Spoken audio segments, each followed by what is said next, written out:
Chapter 5 through chapter 7. Y'all tell me? Okay. I appreciated the reading that Corey did, especially when he said the word cannot there. In my refreshing Greek course that I'm taking, that word came up into one of our studies, and it means absolute. Cannot. Absolute. So it's very interesting to sometimes look at those words. Tonight, as we look at 1 Samuel chapter 5 through 7, and we'll notice there that these are the things that we've studied thus far. We studied the patriarchal age, Adam all the way down to Joseph. Now the Mosaic age, we studied Moses and Joshua and Judges and Ruth, and all of those, if you missed those, wanted to go back and listen to all these. They are stored, I understand. Ours are on YouTube. And so you can go back and look at those. And we're going to study about Samuel. And when we think about that of Samuel, was a priest, he was a prophet, he was a judge. And the United Kingdom began when he was actually anointed that of King Saul. As we say, united under one king. We gave Samuel as judge, chapters 1 through 8, and then he anoints Saul, chapters 9 through 15, anoints David, chapters 16 and 17, and David succeeds Saul as king, chapters 18 through 31, and so Solomon would come next. Where we're studying in reference to our outline is chapters 1 through 8 as a judge. We've already looked at his early life of Samuel, and also we looked upon him the last week in reference to the call of Samuel. So tonight we're going to talk about the war with the Philistines and some other things.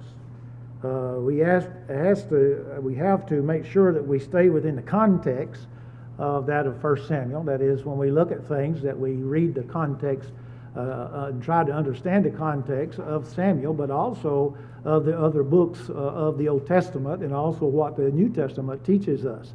Context is very, very important. You recall, in the context of what we are dealing with, is that Eli's son Hophni and Phinehas offended God for the last time when they allowed the Ark of the Covenant to be taken from the tabernacle in Shiloh to a battle against the Philistines. They took it out of the tabernacle and carried it to war. And so they were killed on the battlefield, and the ark was taken. And remember, you have to remember that within the context that as they traveled through the wilderness and they set up the tabernacle, that meant that God was with them in the most holy place, the Holy of Holies. And so here it was, they had taken that Ark of the Covenant, the whole Ark, as we would say, and to that of the Philistines. And so Eli fell over and he died when he heard the news that they had done that. Now, Eli had been both judge and high priest for 40 years, and he was such an indulgent father that God decreed that there should be a change in the priesthood. So, if you recall, Samuel was God's choice to succeed that of Eli, and Samuel became a priest, a prophet, and a judge. And he was the last judge and the first prophet. Now, we say that's in some ways, when we look back and we begin to look at this idea about the prophet, then there's something that we need to realize.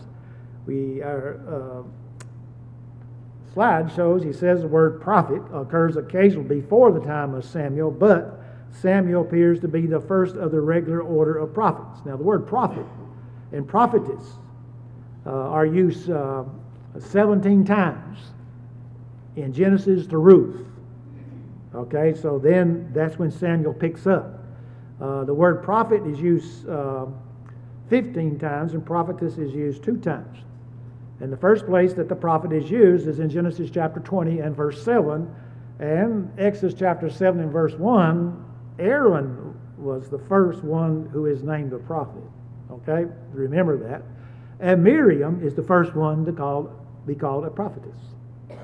So again, as Brother Bohan has mentioned, sometimes in reference to our Bible, visualize people, they simply point out to us there are some things, but he says it appears to be. Well, it appears to be that the Bible says that Aaron is the first one who is named a prophet. and Miriam is the prophetess. And so, in reference to that of Abraham now, go to Genesis 20, verse 7. Now therefore restore the man his wife, for he is a prophet. And he shall pray for thee, and thou shalt live. And thou restore her not, know thou that thou shalt surely die, thou and all that are thine. And so we look here in reference to that of the very first time that he talks about that of Abraham being that of a prophet. So we can even go back further to that.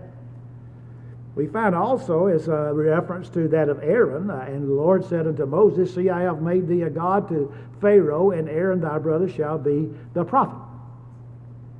And we would find that here's something that's very good to know.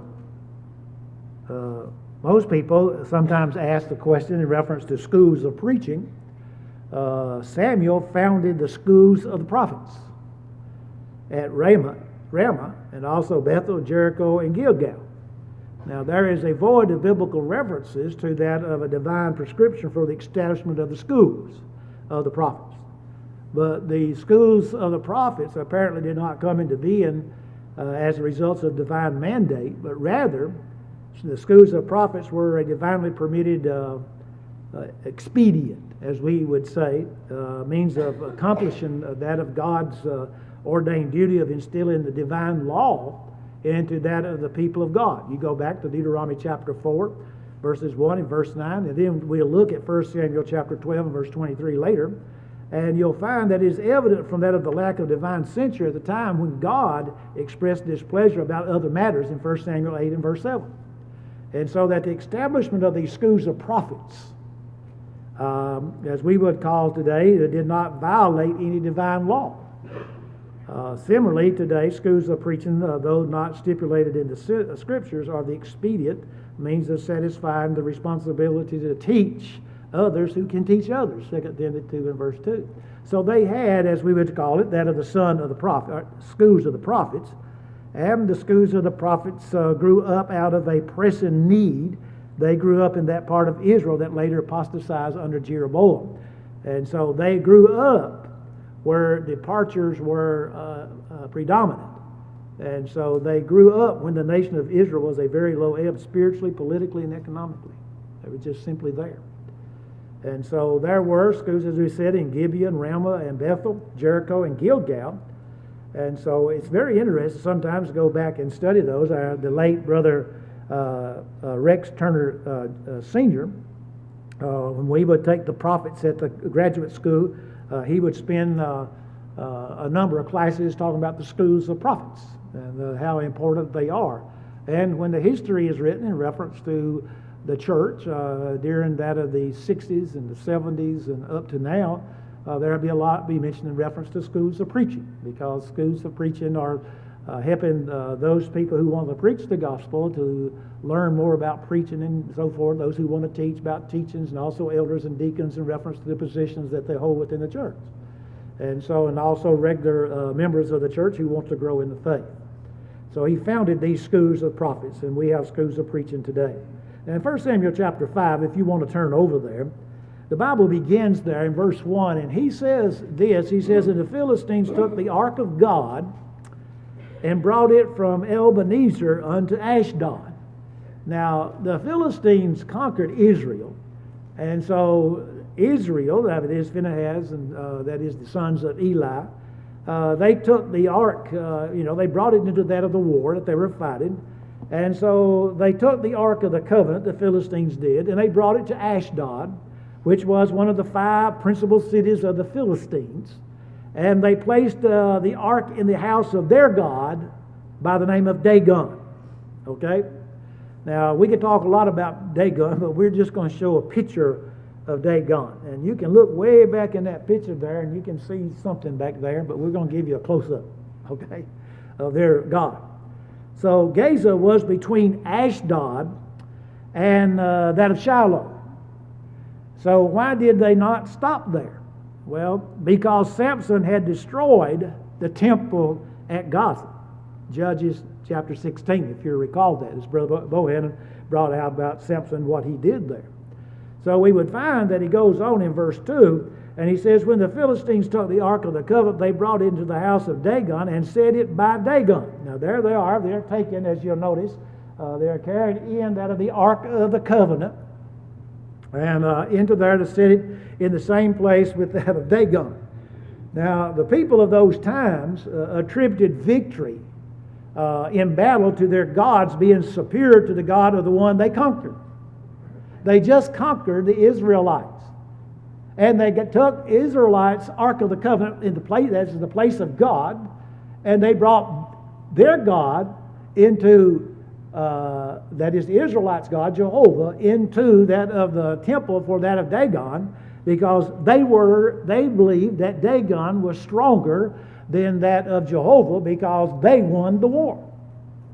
So they would take important objects every time, and which were captured, especially in the temple, which are served as a kind of trophy of some things. And we'll see that all the way through, from 1 Samuel all the way to the very end of that Babylonian captivity.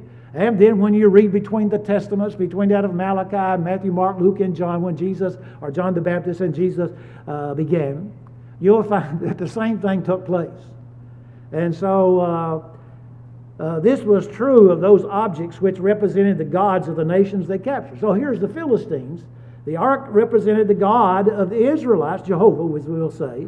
And so in fact, they seem to have thought that the Hebrews' God was the ark, or that he lived inside that of the ark. You read verses 6 through 8 of 1 Samuel 4.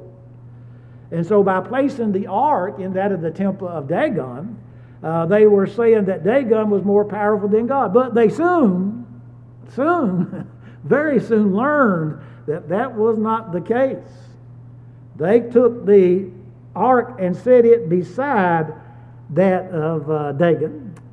And we find that when you read in reference to what takes place, that the name Ashdod means stronghold or fortress, and the history of the place justified the name. An Egyptian ruler besieged it for 29 years.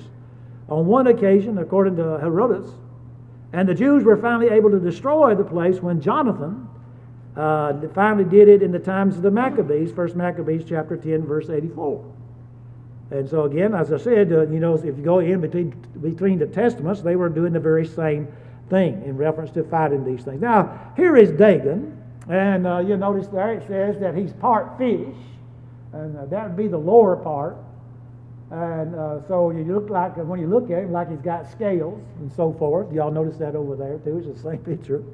And if you go on the internet and look up Dagon, they'll have all kinds of pictures of him there, kind of close-up things in reference to it, if you want to see it, and some other drawings. But he was part fish and part man. The land of the Philistines was on the coast, and they were great fishermen. So they had to have a god made out of fish.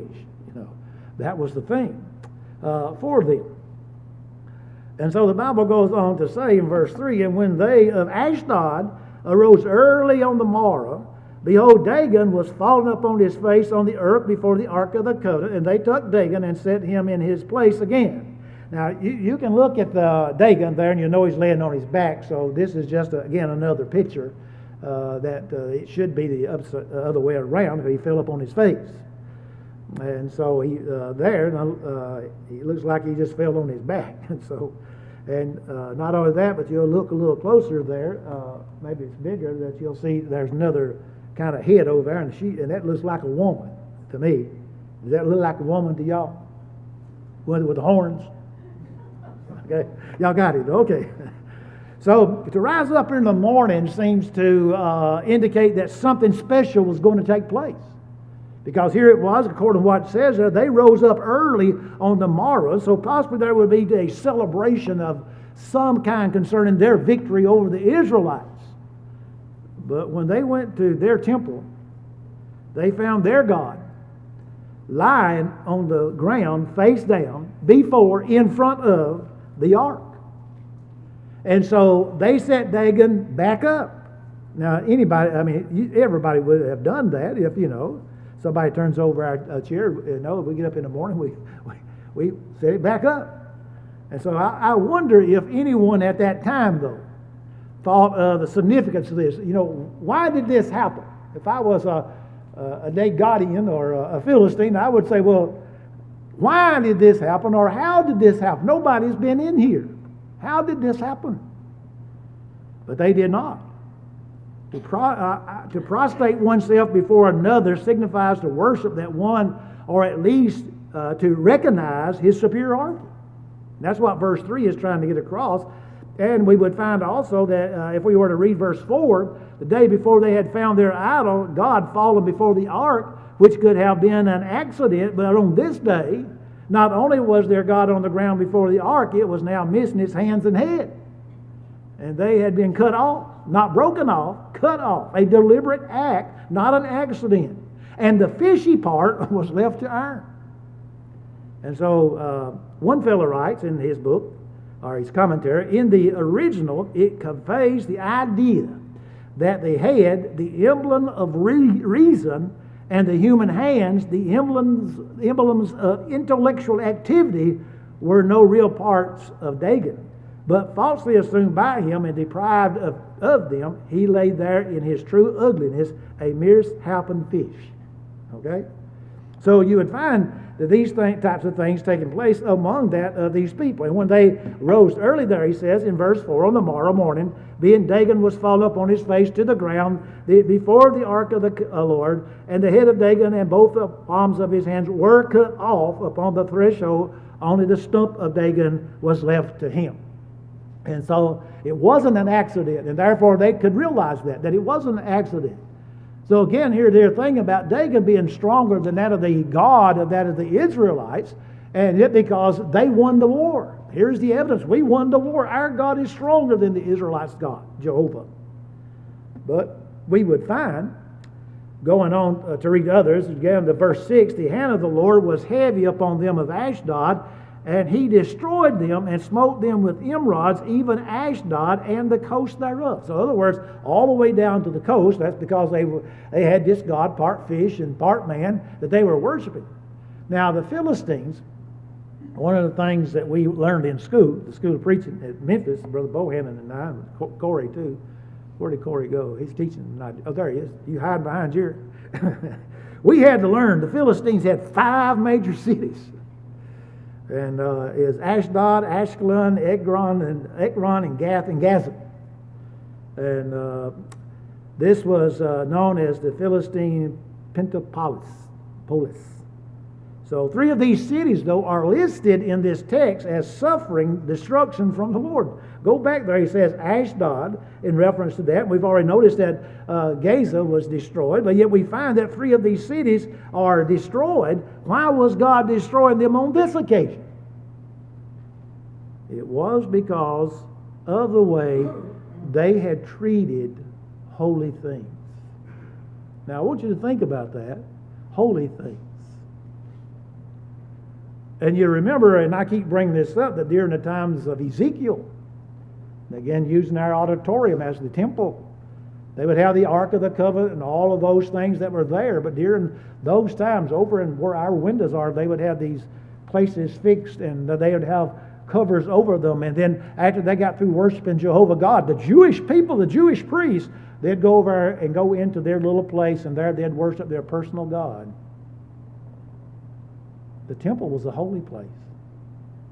And that's how bad that it had gotten. They really thought that they could worship Jehovah and also idolatry. Not much different today with us in our world. That we can worship God and then we can go out and do anything that we want to do. That's some doctrines that some people tell. So they treated the holy things this way. The ark was holy. Yet they treated it as a trophy. It was a trophy to them. We got their God. We have taken their God and put him in subjection to our God, is their idea. They had considered it as a symbol of God and thus considered him as being inferior to their God. So God taught them a lesson, a great lesson. It's amazing, is it not? Because we've studied all the way back in Genesis and so forth, and we studied the book of Joshua and Judges and that of Ruth. And we saw that when Joshua and them doing all the conquering that they were doing, all the people around about them, that is the nations about them, they heard there's this woman by the name of Rahab. She heard, not only did she hear, other people's heard about the God of the Israelites. And so the Philistines had heard about the God, but they had defeated him, according to them, they thought. But he taught them a good lesson here. He says in verse 7, and when the men of Ashdod saw that it was so, they said, the ark of the God of Israel shall not abide with us, for his hand is sore upon us and upon Dagon our God. So here it was, they're considering all of these things that has taken place. And we find here that they just simply saying to us that their God is holy, but yet their God has fallen upon his face. Lost that's a better picture there, I meant to say. Notice there his head's gone. So all of his intellect's gone. And so on. And so, they thought their God was superior. But he was not. It was just nothing but stone. That's all it was. He didn't do anything for them. And it's amazing because we're going to talk about in a few moments about some other things today. I just mentioned one, and you'll think about what we're going to say. Horoscope, or I say horoscope, Horror, scope. You can call it the other one if you like. And we'll talk about some of those things that they mention about those later on. But the return of the ark of God, again, back in 1 Samuel chapter 5, he begins there in verse 8. He says, they sent therefore and gathered all the lords of the Philistines unto them and said. In other words, they brought them all together like a convention, and says, look, we got to talk about this. He says, what shall we do with the ark of the covenant of Israel? Now, as I said, they got up early in the morning and found all this. They thought they was going to have a celebration, but they're not going to have a celebration because something's happened to their God over and over again. He's fallen. We put him back up. Now he's fallen. He doesn't have his head. He doesn't have his hands. Something's going on. So the only thing we can figure is that it's that ark of the covenant of the Israelites that we brought in here. And they probably would argue, some of them would, that Dagon is doing this because he's jealous of that or the other. But we don't see that. But we find is that the Philistines first took the ark to that of Ashdod, but when the people were destroyed, they wanted to get it out of their land. Get that thing out of here. They had no illusions that it was the God of Israel who was afflicting them in this way. They did not sense that at all in reference to them. And so the lords of the Philistines, and probably because he uses the word lords there, a small L, and so this is the lords of the Philistines, most likely the leaders of the 5 above cities that we mentioned. They were called in to confer on what they should do. We got to take a vote here, we'll see what we're going to do in reference to the Ark of the Covenant. So it was agreed that the ark would be sent back to Gath, but the same thing happened at Gath, which happened at Ashdod. So this confirmed that the God of Israel was behind the terrible destruction. That's the only thing they can conclude. That's the only thing we can conclude. God is doing this. And therefore, just because you defeated us on a battle, and the reason they defeated him upon the battle because of their lack of the Israelites' lack of faith in that of God. And so here it was that God was behind all these things that were taking place. So they took this Garrett to Gath, the same thing happened there. And then we find that he begins there in verse 9, it goes down to verse 10. And it says, and it was so that after they had carried it about, the hand of the Lord, notice that's capital L-O-R-D. That is the idea, that is Jehovah, that is Yahweh, was against the city with a very great destruction, and he smote the men of the city, both small and great, and they had emerods in their secret parts. Therefore they sent the ark of God to Ekron. Well, Ashdod, Gath, now Ekron. So it just seemed as if, if they caught all the lords there, the lords came from that of Ekron, why did not Ekron just simply say, no, you're not carrying them over there? But they didn't do that. They carried to Ekron, but when the people of Ekron heard, now watch them, when they actually heard of the ark of coming, they wondered then, why are we being chosen to be killed? What have we done?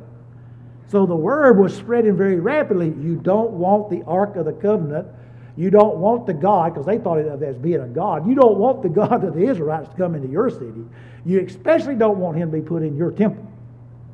And so here, because they thought they were being chosen to be killed.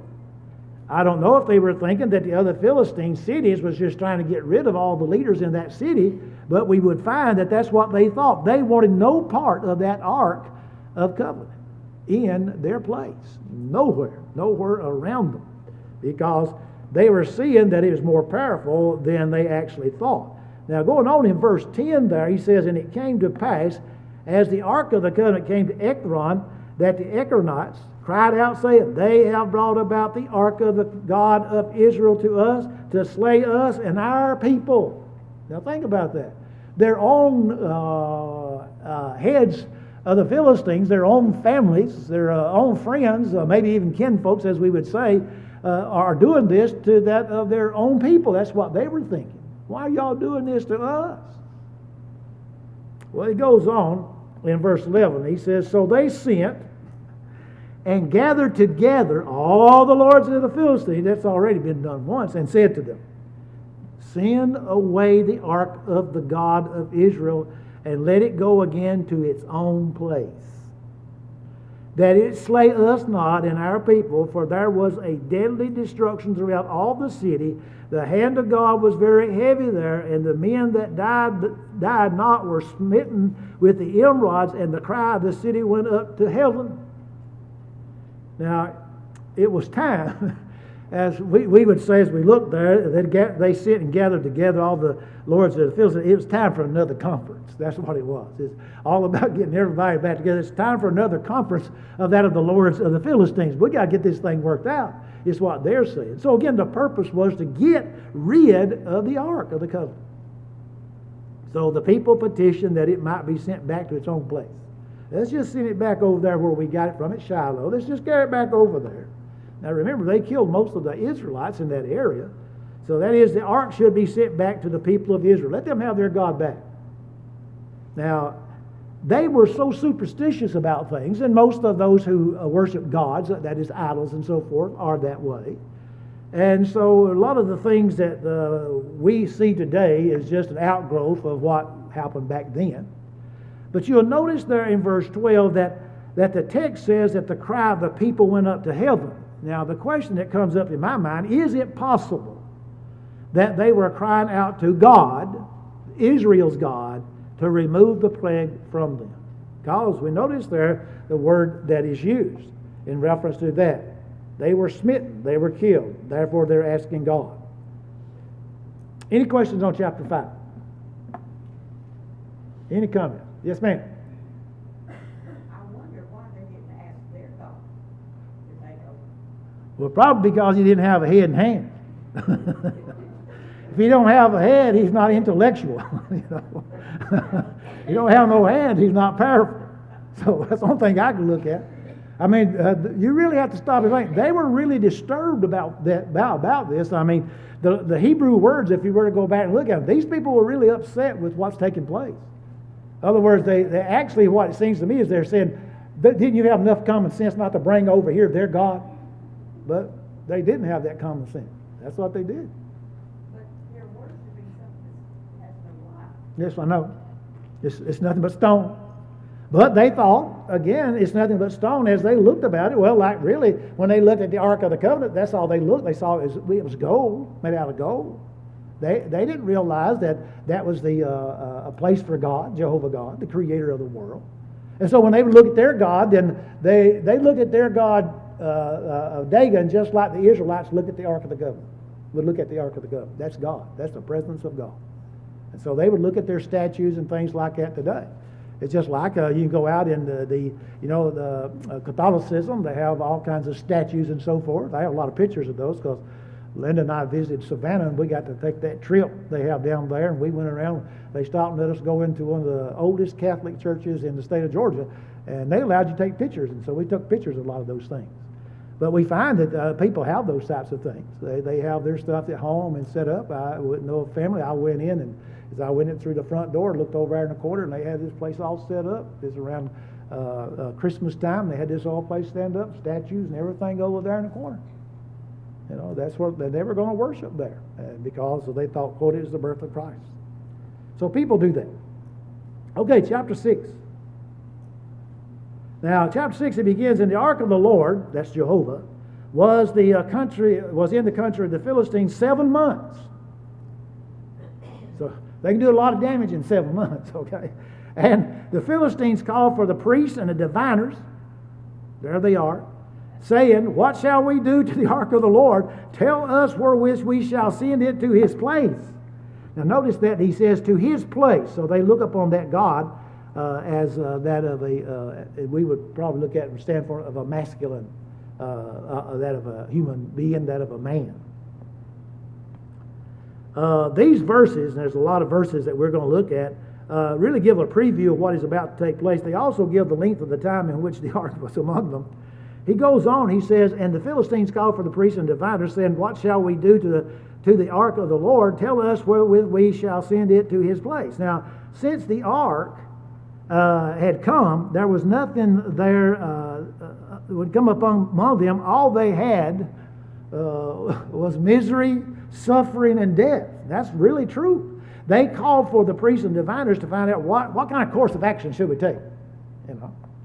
Now, I mean, that's logical for them to do that. The priests were those who oversaw the ceremonies to the god Dagon. Just like the priests did the work in reference to the tabernacle, the temple when it was built and so forth. They had responsibilities. But the diviners were those who were employed magical arts to try to tell the future.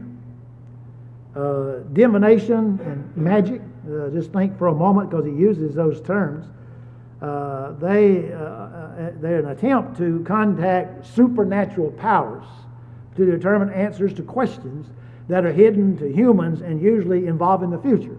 I think it's amazing that this comes up now, and then we're going to see this in reference to all throughout the rest of the Old Testament taking place. Because of the Assyrians who takes off the 10 tribes, and because of Babylon who takes off Judah and that of especially Jerusalem and the temple and destroys it and all types of things that's done. We see more and more of this type of thing. Now we saw the same thing when you stop and think about that, the time of Moses.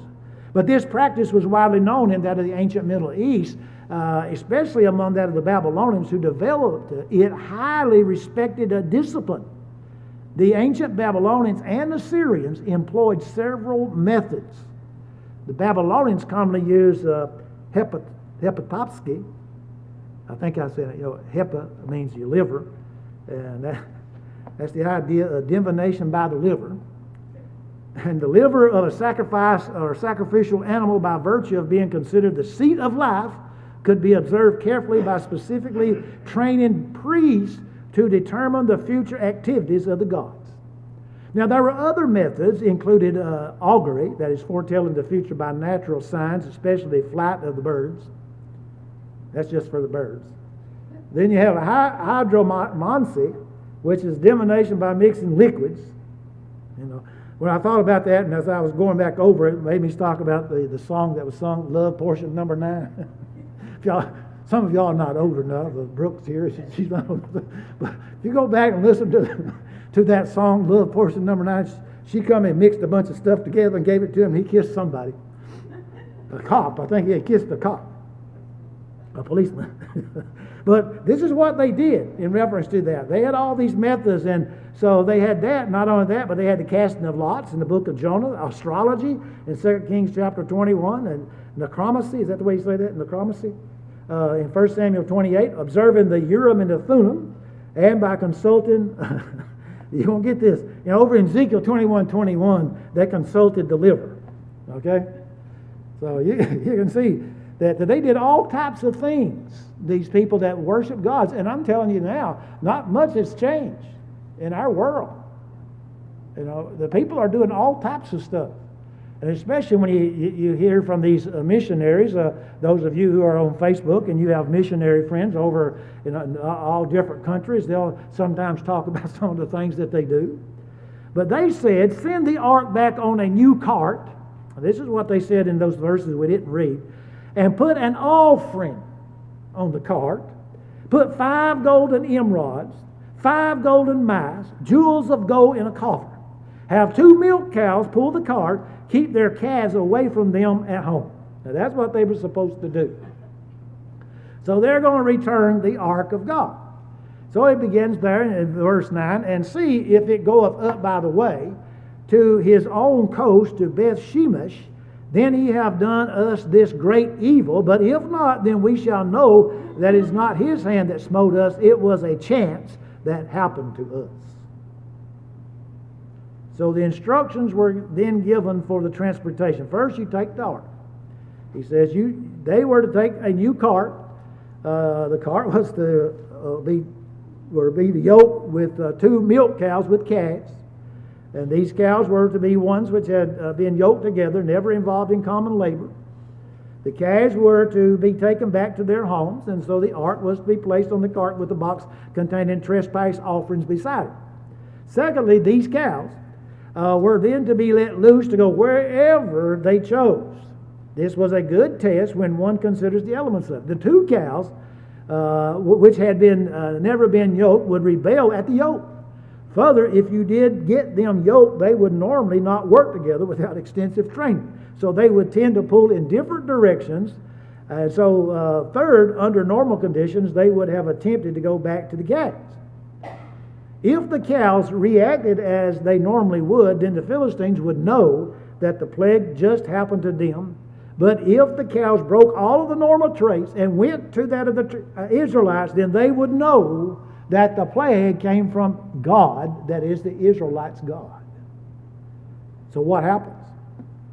Well, he goes on and tells us in verse 10, he says, and the men did so and took 2 milk kine and tied them to the cart and shut up their calves at home.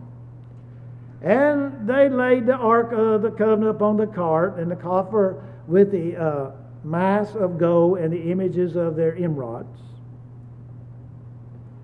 And the kine took the straight way to the way of Beth Shemesh and went along the highway, lowing as they went. So the mother cows did not want to leave their baby calves, but they were miraculously compelled to go.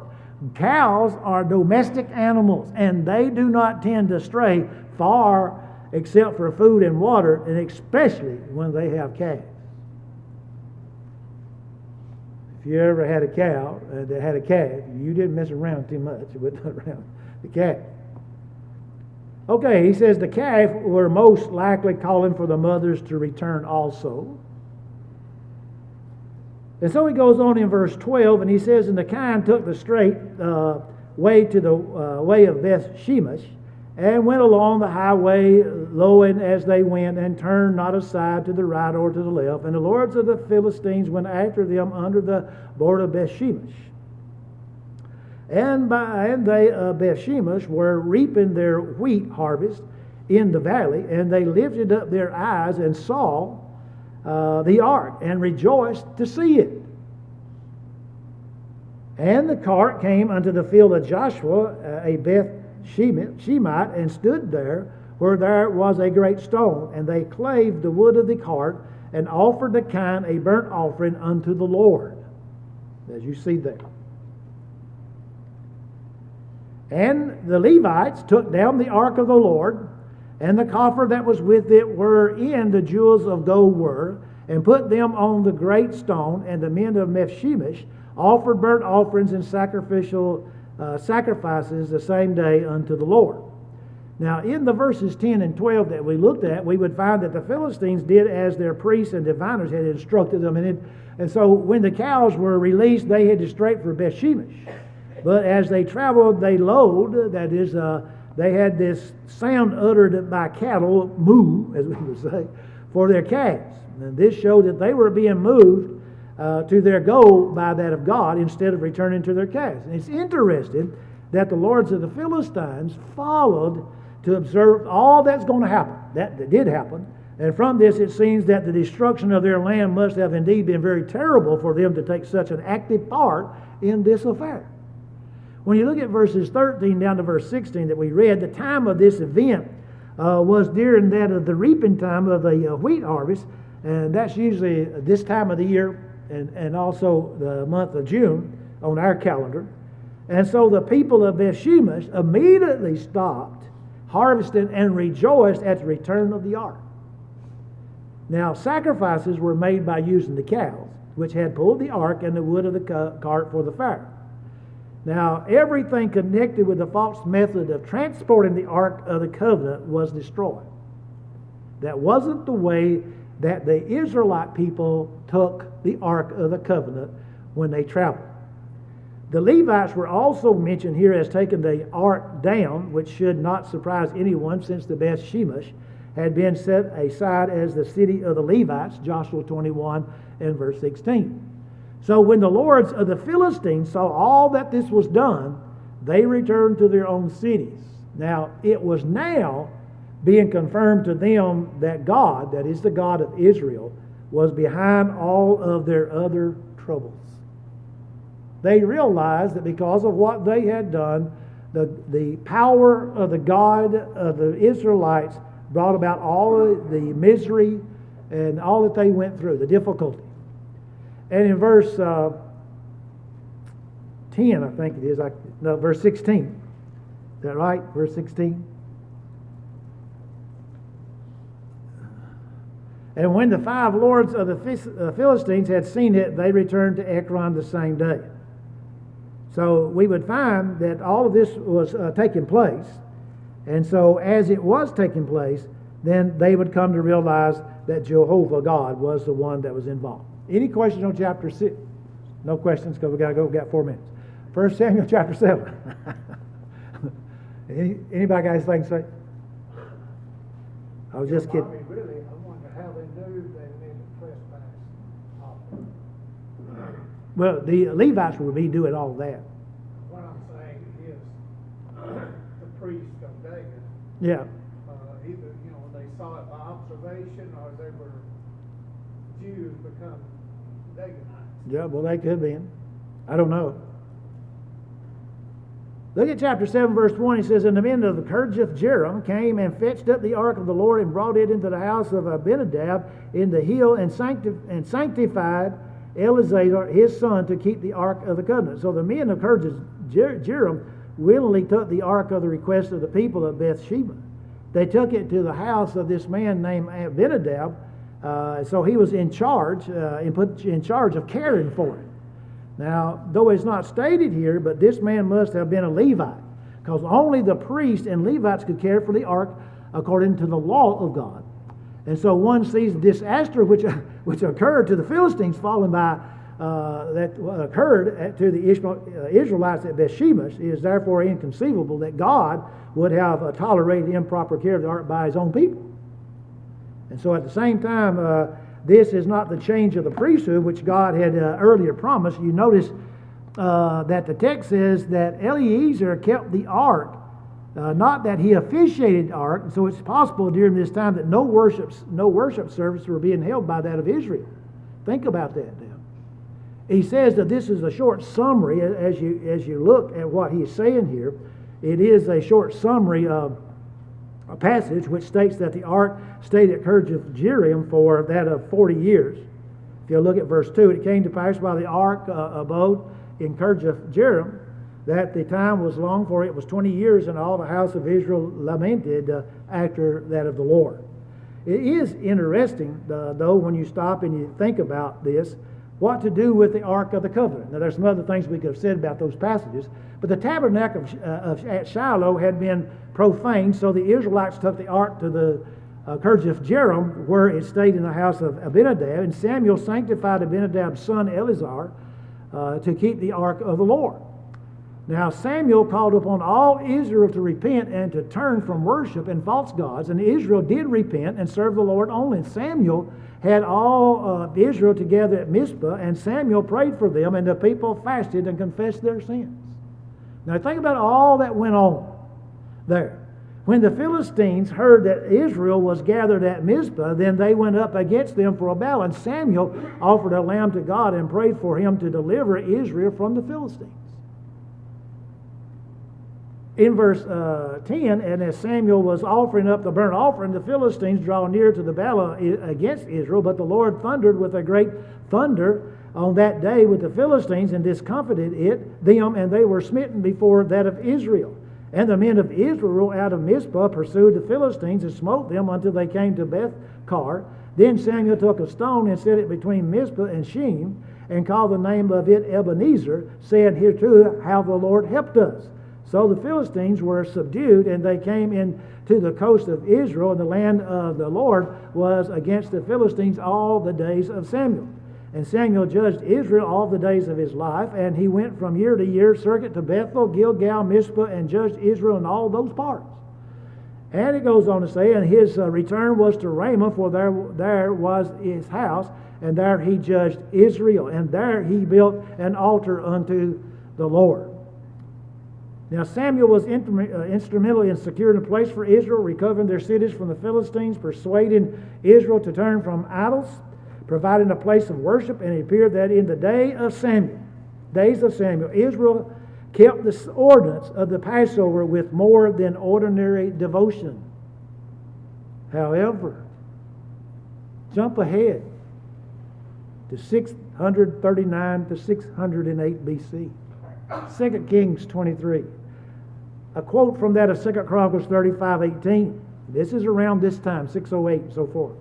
There was no Passover like to that kept in Israel from the days of Samuel the prophet, neither did all the kings of Israel keep such a Passover as Josiah kept, and the priests and the Levites and Judah and Israel and that were present, and the inhabitants of Jerusalem.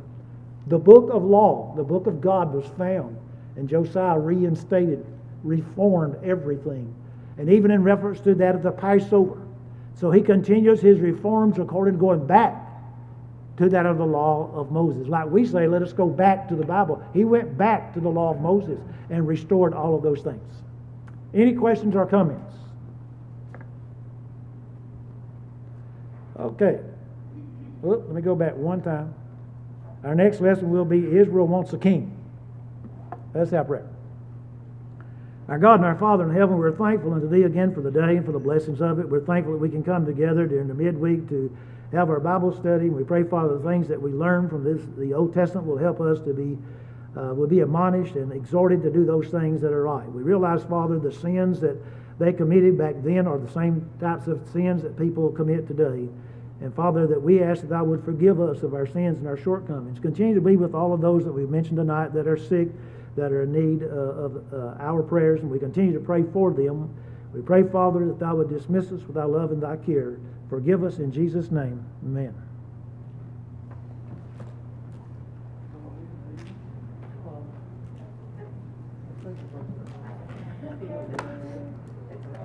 Thank you so much.